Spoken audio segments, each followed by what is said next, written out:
Hi, everyone. Welcome to our next session of the Master Pal series that was originally created by the wonderful Tabitha Jones-Wohleber. And we are going to be talking all about motivation today. Hi, I am Very Jeanna fun. Antrim. I am a Basque AAC facilitator. Hi, I'm Maggie Judson, also an AAC facilitator with BASC. All right. So in this series for Master Pal, we everything that we talk about is to help us become supporting exemplar AAC communication partners for our AAC users. So we learn how to model as a master pal. Yes. All right. So, something to keep in mind throughout today and throughout the series, we're talking a lot about AAC. That's where our focus is, but we're learning good communication partner skills and different strategies and different instructional tools that we can use. So, please remember that you can use these with any student of yours that has different language or communication needs. All right, and these are the different topics we've been working our way through steadily, and we're almost at the end. But as we mentioned in the beginning, today we are going to be talking about everything that revolves around motivation for our AAC users. All right, so let's break down Master Pal. So that first part of Master, this means we're becoming a skilled practitioner in this particular art or activity, right? So we're acquiring skills and we're becoming knowledgeable. Different synonyms, we're becoming an expert, we're becoming professional, we're knowing inside out. So this is where we're really delving into all of these different instructional strategies, all these good communication partner skills, so that we are very proficient in being good communication partners. And while we definitely need to be proficient in what we do, we also can't forget that second part of the series with the pal. We need to be a friend to our AC users, a buddy, a comrade, a companion, somebody that they are motivated and they Mhm. want to reach out to and communicate to. We have to have that second piece as well.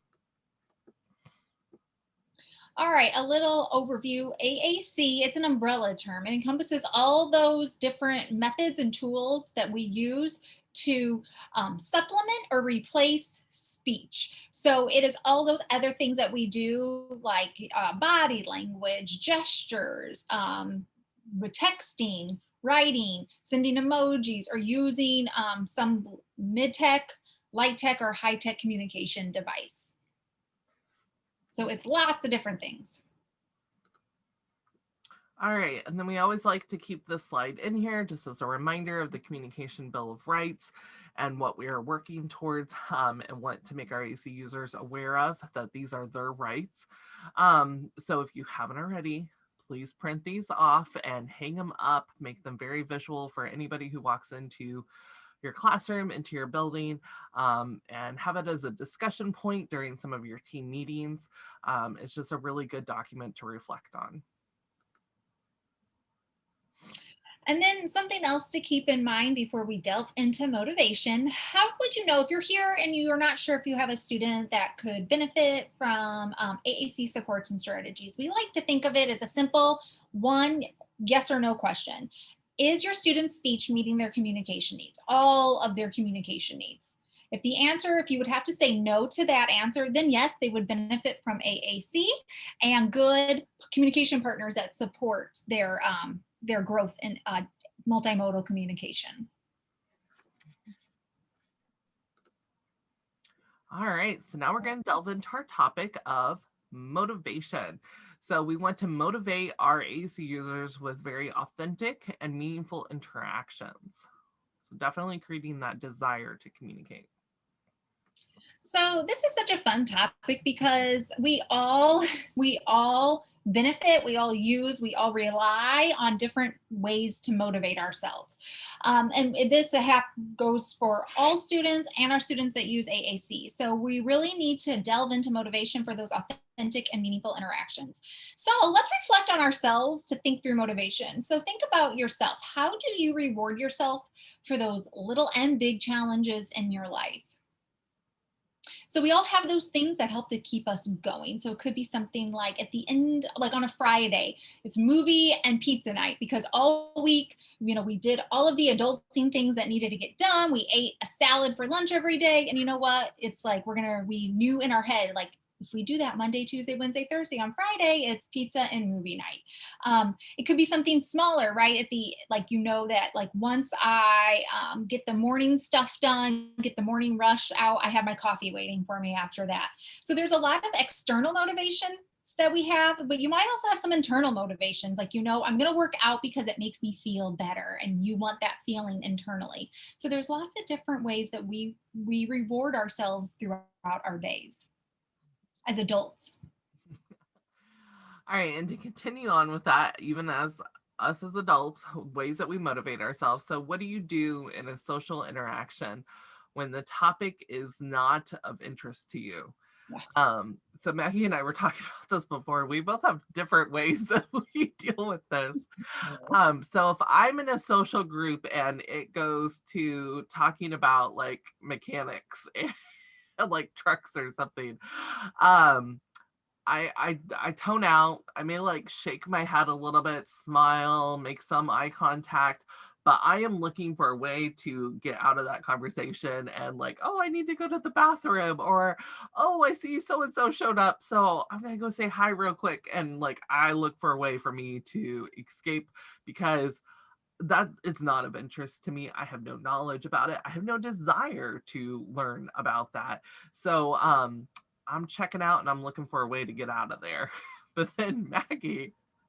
I might be a little more rude. And like we were talking, and I'm like, it's not even like I'm trying to be rude, but like I might like be very obvious that I'm not interested in this conversation at all. Like I'll get my phone out, I'll look. People might say, "What do you think?" And I'll be like, "What? I'm sorry, I stopped listening a long time ago." My body language, I think I like really close off. It is like it's if you were like, I didn't realize before talking about this, but I probably come across as extremely rude, but it's not me being rude. It's like, I'm not motivated to be part of this communication that's happening. And communication is supposed to be intrinsically motivating. So if I'm not motivated, I just totally shut down. And it kind of made us reflect on like some things that could happen in the classroom or in a Yeah. session when a student maybe seems like they're being a little like rudish to us. It's really maybe because they are not motivated and this is how they show it. And that's So it just goes how. back to our previous topic that where Yeah. we were looking for those outward signs of if they are responding to us and what we think those responses mean, so that everything ties together. So here it could be that what we're talking about is of no interest to them, No. and we need to figure out like to change the topic and make it relevant to them. And then think about this for yourself. So, what does that pep talk like in your head sound like when you are trying to convince yourself to tackle a much disliked task? So that goes to that, like, there are as adults, right? We know there are things that we have to do, but we've learned strategies to help us get through that, right? So we might have that external motivation where we know if I get through this, then I get that. Or we have those internal things going on where we have this pep talk. We know that we need to get done because it'll make us feel better, or it's something that we have to do. But those aren't necessarily like things that just develop. We had to be taught that. We had to practice that. So think about what you have to do, and then think about like how we have to teach our kids and teach our students how to develop that like inner self-talk. Like we have to help teach that. We have to help teach that pep talk to get through these things that we don't want to do. All right. So then for our kiddos who use AC, generating messages we know is hard work. Um, it takes time for them to process what they want to say, how to find those words on their device. That takes time. And then for them to actually go through the actual motor movements of getting and accessing and selecting those words on their device. It's a long process. It's effortful. It's hard work for them. So it has to be worth it for them to put forth the effort to communicate a message. We have to make sure that that desire to communicate is there, and that motivation for them to want to communicate is there, if they're going to put forth all of that work. All right, so let's get a little nerdy with motivate. Like, what is the definition of that? So, one, it's the reasons that we have for acting or behaving in a particular way. It's also the general desire or willingness of someone to do something. So, again, it's, not just motivation, isn't just that willingness to do something. We also have to think about like when we are motivated or when we are not motivated, that can greatly affect how we act or behave. So I think that's important, like going back, like we said earlier, thinking through like if our students aren't motivated, they're not going to want to interact with us. And I think it's important to remember, because when we are no longer interested, when we are no longer motivated, when our students are no longer motivated, engaging in communication is no longer communication. They're doing it just out of compliance. They're only doing this because we're kind of making them do it, not because there's that internal motivation to want to do it. Yeah, and compliance is not communication, as Yeah. we've said before.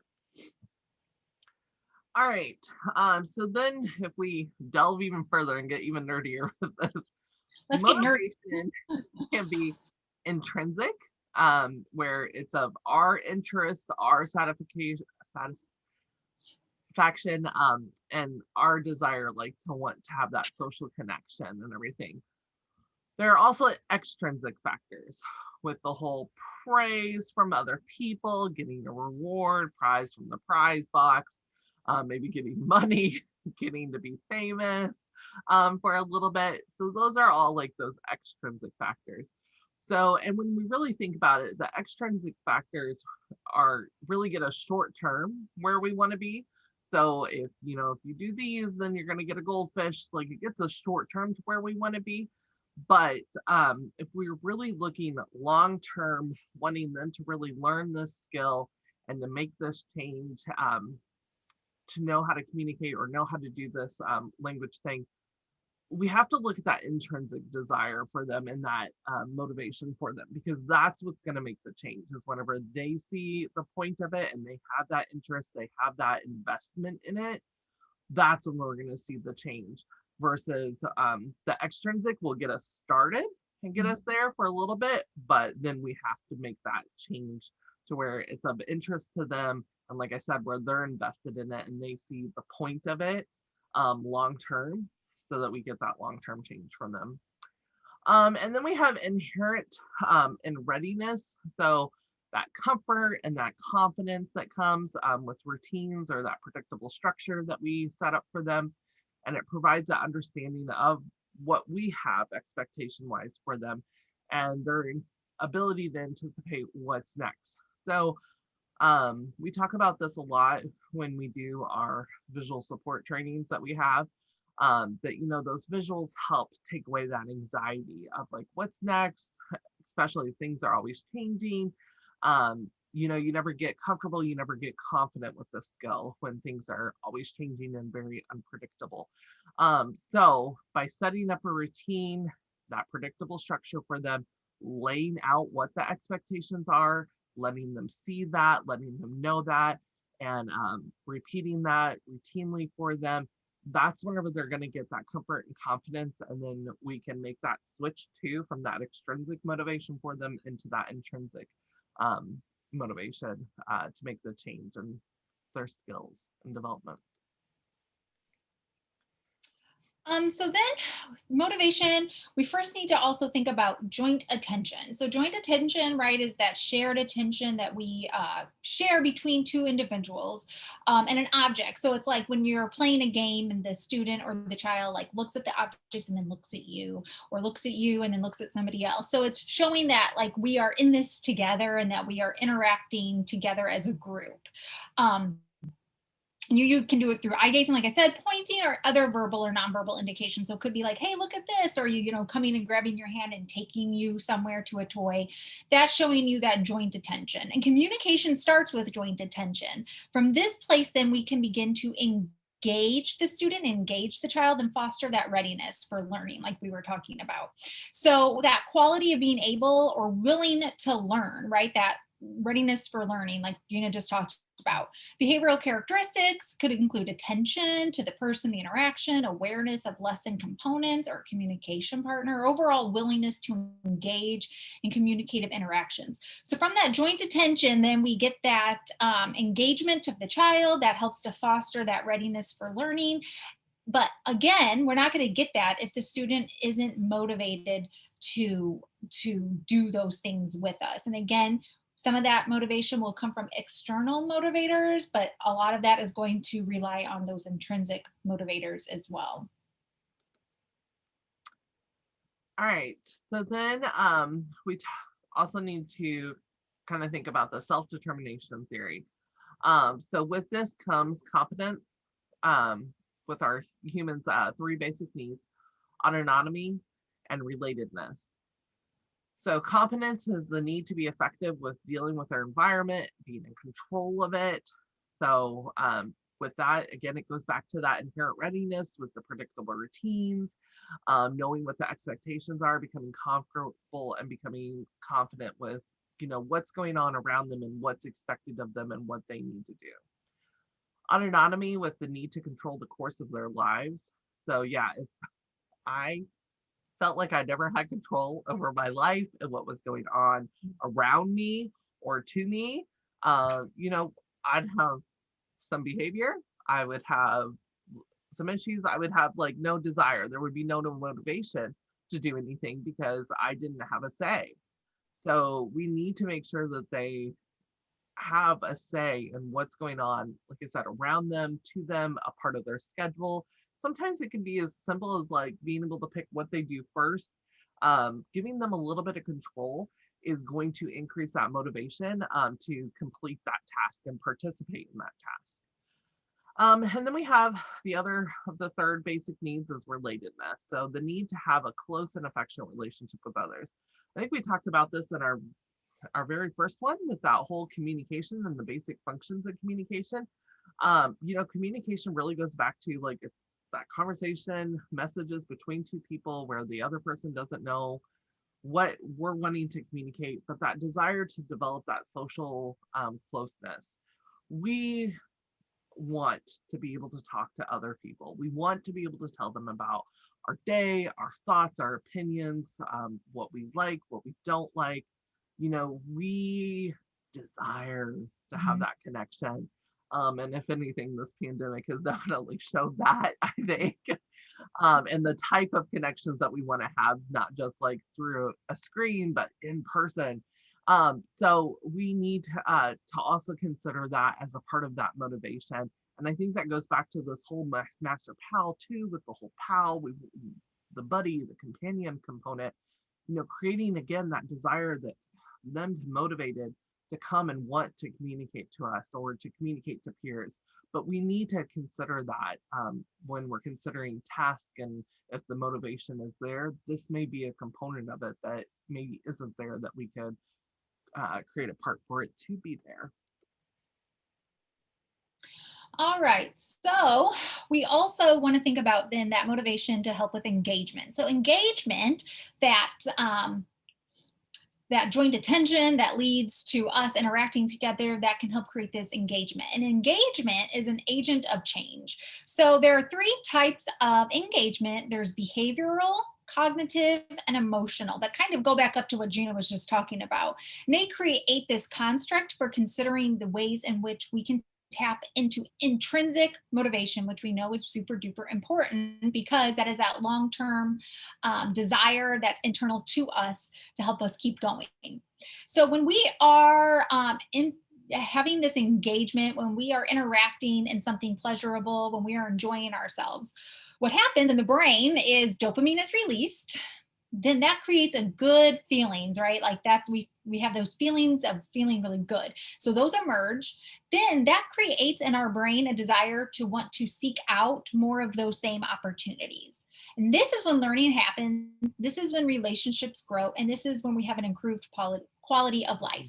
So you think about like exercising on its head might not sound like all that great, right? Like it's taking up time. It doesn't necessarily feel great in the moment when you're like really working out hard, but you enjoy it afterwards. And so you want to keep doing it because it releases those dopamines, you have good feelings, and you want to keep then seeking out those opportunities. So it's like it creates that internal desire, that internal motivation to want to keep doing it. And that's what we're seeking when we want students to learn. Again, we don't want students to do a task just because we told them to. That's compliance. That's not learning. That's not communication. We want students to interact and engage with us in the school day during our sessions because we have engagement. We are motivating them. They are motivating themselves. It is feeling good. So they're seeking out more opportunities. That's when all of this like real learning happens. And that's what we're after. Mm-hmm.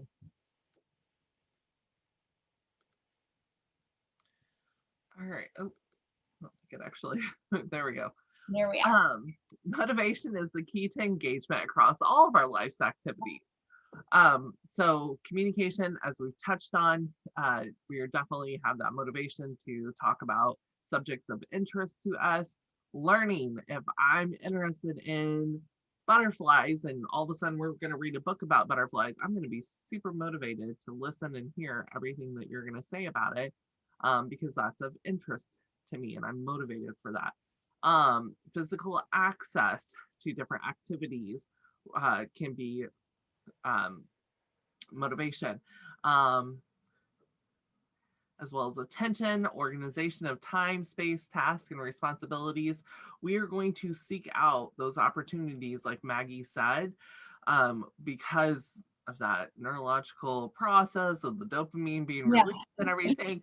So we are going to seek out these opportunities that create that experience for us of that enjoyment and that engagement, which all leads back to motivation. Yes. All right. So we know, we all know this, like motivation is awesome. We're always looking for how can we motivate our students? How can we create that? But it's good to step back and think about what does lack of motivation look like, right? So that's really important so that we can kind of think through when we're having a situation, we can be like, oh, well, maybe motivation here is lacking. Let's look at some of those things that we might see. So lack of motivation can reduce the quality of experience. So there could be less learning. I mean, we see this too, where it's like, the student will do this sometimes, but not other times. Well, sometimes maybe it's like presented in a motivating way for them, and then other times it's not. So maybe they're not going to do it. Or it could be that this task, they're not progressing on this goal, I'm not seeing any change. It could be that it's not being presented to them in a way that is motivating to them. There's not that intrinsic motivation. It's just one piece of it, but it's a really, really important piece that we have to consider and we have to really think through. Disinterest in communication. Now, this is a big one. So use of communication devices become a compliance task. So this is when, students aren't talking, right? They're only touching it when we tell them to touch it. Touch it on your device, say it on your device.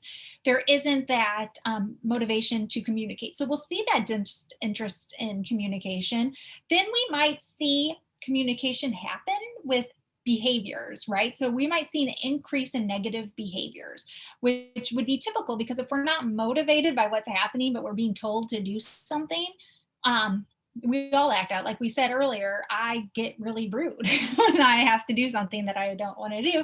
And it's not necessarily on purpose. I'm not trying to be rude, but those would be viewed as an increase in negative behaviors. So it's not surprising, though, that we would see that for our children and our students in the classroom as well. That can then also lead into learned helplessness. And this is one of those things where they become dependent on others to do things for them, which is I think to be expected, right? So if a student isn't motivated to do the work, they're not going to do the work. But the people around them, us, the communication partners, people that are there to help, we may feel a sense of obligation to help them get it done. And so we kind of finish it for them in the moment. That can turn into a cycle then where the student realizes or doesn't, maybe it's not even like a conscious thing. It just kind of happens where it's like, I'm not motivated. I don't do the work. It happens anyway. And then it becomes the cycle of learned helplessness where if I don't do it, I know it's going to get done anyway. So all of this can cycle back up though to just why did all of this happen? It could be just from a lack of motivation. So it's really an important thing to address and to work on. All right. And then also when we think about motivation, we can think about how we can elicit it. So we've talked a little bit about this, but considering what their interests are to help invite that engagement. So whatever task you are doing, whether it's math, if it's reading, if it's science, correlating it to where it revolves around an interest or a topic that they are motivated by will elicit that motivation from them. So this could be something as simple as dinosaurs, or maybe it's a certain movie that they're really into, Disney characters, things that spin. For some of our kids, or being outside in nature could be something that super motivates them and is of high interest. So somehow core are using what they're interested in, those materials to then help do our other tasks can elicit that motivation. Providing repetition, but with variety. So it's familiar to them, yet it's novel. So it is something a little bit different as well, can elicit that motivation. Because if we do the same thing over and over, we're all going to get lack of interest. However, if it's doing a similar task, so we're getting that repetition piece, which we know we need for that learning, but yet we change it up just a little bit, we can then still elicit that motivation and desire to complete that task and learn. Responding, of course, to our student cues. We've talked about this. We had a whole session where we talked about it, but really being observant, taking in what that student is telling us through their body language, and through their communication, whether it's verbal, nonverbal, however it is, really responding to that, observing it, figuring out what it means, and responding to it. When initiation and the social interaction behaviors are observed, like we talked about. Maggie and I have our own set of behaviors that we do based on our interest level. Our kids do too. So just like us for adults, our AAC users are demonstrating that as well. So we need to just be observant and then be responsive to that as well. Okay, so other ways that we can help elicit motivation and really kind of help with that intrinsic motivation. So some of the things that also we can do, take off the pressure. So kind of practice that art of backing off, where we're backing off, but we're still, putting expectations on, right? That is an art. It takes time to learn that. And some days we rock it, other days we miss it as educators. But exercising that art of backing off can give students the room to figure it out. And I feel like taking off that pressure is, you can do this through that expectant pause with appropriate wait time, right? We had a whole where we talked about that, where if we jump in too early, we're like interrupting that learning process. Remember that little clock and it didn't get to finish for that student? We cut off that learning opportunity. There's a lot of pressure there when like you've come to expect that you're not going to get appropriate time to think, you're not going to get appropriate time to process, to have time to respond. So there's a lot of pressure there. So if we can practice backing off, one of those ways could be wait time, expectant pause, can give that student time to figure it out, to let them have time to think it through and get to an answer on their own. And this kind of feeds into that. Use an appropriate level of prompting to make it doable.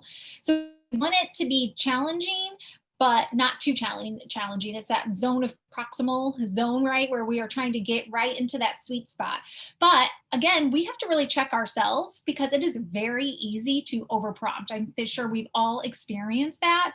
And maybe like didn't realize it until we saw a video of ourselves or saw a recording of ourselves, or like, now whether we're doing Zoom, one of the things I do is I turn on the closed captionings because I can see how much I'm talking. And I realize like I'm not giving a lot of time, or I'm like over prompting. I'm not giving an appropriate level of prompting, right? Like I say something and then I repeat it and I don't give enough time to wait. So if we're over prompting, again, we're putting the pressure on. We're not giving that student time to develop their intrinsic motivation. So really kind of thinking through how we provide support to the student is important too. And then provide boundaries that are attainable, predictable, and maybe a choice. So Jeanna brought this up earlier, like for autonomy, I know for me, and I'm sure you guys feel this way too, like when our bosses give us autonomy to make decisions for our job, it gives us so much more motivation than being told directly what to do without being able to give any input. Same is true for our students. So giving them that choice whenever we can, like, hey, let's make our schedule today. Like, do you want to do math first or reading first? So there are boundaries there. Like, we're going to do both, but you get to have some choice here on how you want to structure this time of your day. Because what does it matter if we do this first or that first? And if that helps motivate that student to feel motivated intrinsically to do it, then it's super, super awesome. Something small but easy and has a big effect. All right, more ways to elicit motivation could be by reinforcing constructively. So, providing relevant and specific feedback, not just generic praise. So, I know if you're an SLP, we talk about this a lot with like articulation when we're working on certain sounds and eliciting sounds, that it's not enough to just say good job or great work, because that doesn't really tell the AAC user or the student what they did that was good or what they did that was great. So we need to be super specific and about what we are seeing that we think is good, or what they're doing that, that was a change from something that we saw before, and, that they're starting to achieve their goal, and everything. We need to just be very specific about what they did and what we saw, and then that tells them, oh, okay, so this is, now I'm on the right track because I did this, and they know what to do again next time. Establishing a positive and respectful relationship, letting that student feel that, I believe in you and I want to hear what you have to say. So this again goes back to that whole Master Pal saying that, we're proficient and skilled in what we're providing to them and teaching and everything and doing, but also that pal and that buddy comrade part, that they genuinely feel that we want to hear what they have to say, that we want them to communicate to them, and that we're going to respond to it. If I ask them a question or make a comment and then I look off and I'm talking to somebody else, that's communicating to them that, I'm just there to be doing what I'm doing, and then I'm going to be moving on, and that I don't actually have any kind of investment in that relationship with them. So they're not going to be motivated then to communicate with me. But if I really do show an interest and a desire, and my focus is solely on them during that time period, they're going to feel that, and know that, and have that desire then and motivation to want to communicate to me as well. That reinforcing constructively, it reminds me, I read the book How to Talk So Kids Will Listen and Listen So Kids Will Talk. It's like that old Yeah. classic parenting book, and it's awesome. So if you haven't read it, it's just like a great read. But she talked a ton in there about how to give like specific words to the actions that you're seeing for your kids. So you're not just telling them if they did something that you liked, you're not just saying, hey, I liked that, good job, but you're giving them that specific words for it, about like what specifically they did that was positive, or that was like what you expected. And not only does that give kids like that inner voice, but it gives them that inner voice so that they develop an intrinsic motivation. So we like talked about a couple slides back about like, what's that pep talk that's going on in your head? Like, that helps students develop that pep talk ability. So, and we do it over and over again, it gets to a point then when it's like, well, I have this thing I have to do, I don't want to do it, but I can go back to all of these terms and words that have been told to me when I do something that's like thumbs up, right? And so it helps to develop that pep talk. So it really, really goes into that, creating that intrinsic motivation. So it's a very simple, one of those other like simple changes that can have a huge impact for our students. So piggybacking off of what Jeanna was just talking about, we can convey that I believe in you mentality lots of different ways.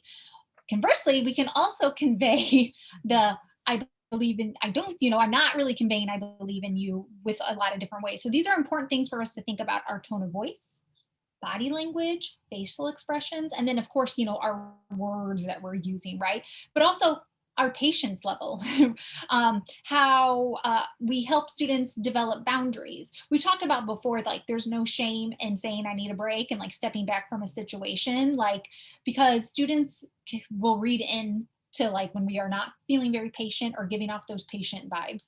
So it is very important that we are aware of these things, because if we're not aware of them, then we can't really take ownership of it, right? It's easy to not like reflect on this when we're thinking about motivation, not to think about like how we are impacting that.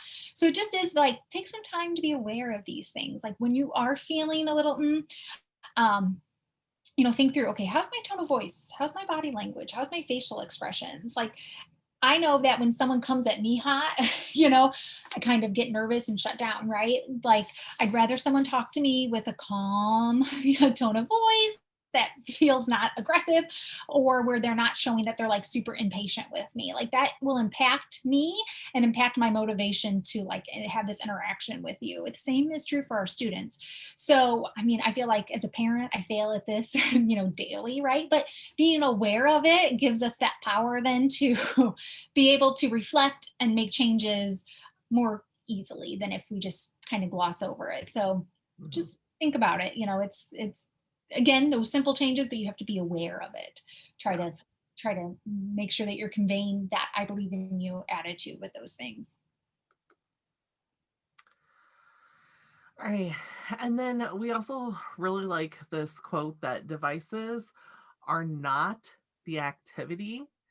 They are a tool that you use during the activity and for communication and everything else.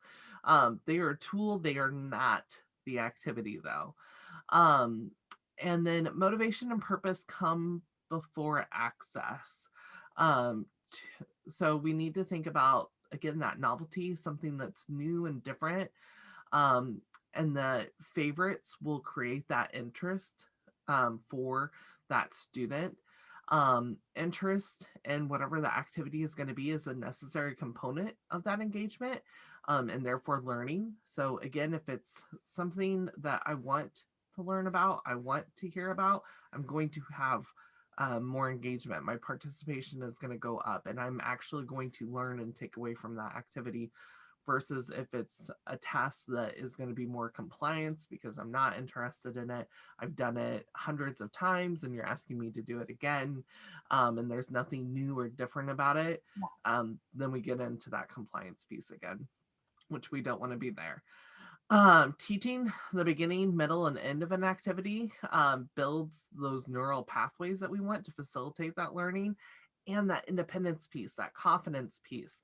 So, kind of going through again those steps, laying out what the expectations are for them, building in that routine, preparing them for that, making it a little bit predictable for them is going to facilitate that whole confidence piece and the comfort with it, and then again, we're going to get more participation, we're going to get more engagement. And once they get really comfortable with it and successful, don't forget to then introduce that novelty piece where we're Mhm. still getting the repetition of the task to continue that learning, but there's differences in it so that it's new, and we're still getting that motivation and interest.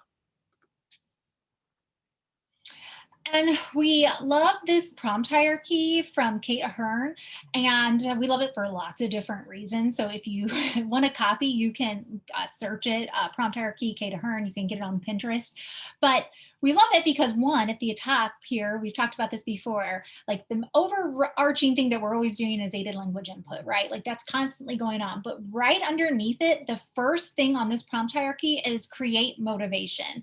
And she says here, create circumstances which are highly engaging and makes communicating more likely. Be a motivating communication partner. That is the first prompt, because if we don't have that, Mhm. nothing else is going to happen. So we could go all the way down to the bottom of the prompt hierarchy, but that doesn't mean that we are doing true learning and true communication, right? We're just going down these steps so we can get compliance, which we said before isn't what we're after, is not the goal, is not communication, does not lead to learning necessarily. So that first prompt right there at the top, create motivation. And like we talked about, it's not just that external motivation, right? It's also building and doing those things to help create that internal motivation for our students. All right. And remembering that communication is about that engagement piece, that social closeness. We want to develop relationships with others, and all in its many forms. So be a partner who engages meaningfully and you will eventually, motivate. If you have that meaningful relationship with them, they're going to have a desire to want to communicate with you. All right, so let's recap. AAC, it's that umbrella term. It means many things. So we really like to think of it as multimodal. We're all multimodal communicators. Our students are all multimodal communicators. Aided language input, that means speak your words. So that's when we are pairing what we say with the communication device. It is not about the student also then doing it. It is not about the student necessarily responding. It is us immersing in AAC throughout the day. Motivation, it can be intrinsic, extrinsic, and then that inherentness to readiness for learning. Lack of motivation results in undesired behaviors. We give examples for ourselves. I'm sure you came up with a few for yourselves as well. Same for our students. And that all leads down to this: communication won't happen without a purpose. Compliance might happen without a purpose, but that's not communication. Communication doesn't happen without purpose. Motivation is always a factor. It's intrinsic to authentic communication. All right. And so our recommended resources for you for where to go learn more that relates back to this topic is with ASHA. Here's a link to that article, but it's wow, the big difference that a tiny toy can make. I think we've all experienced that with a student and motivation. The Angelman Syndrome Foundation has a wonderful webinar, webinar number 4, and here's a link to it, but it's talking about aided language stimulation, how to really make it interactive and fun. So definitely recommend checking that one out. And then the Talking with Tech podcast, we love it in general, but there's a great one of their podcast sessions is with Michael Beal. And it's motivation and how it can influence an AAC user and their engagement. So check that out as well. All right, well, thanks so much for watching, and we look forward to meeting and going through questions and discussing this module more in depth. All right, thank you.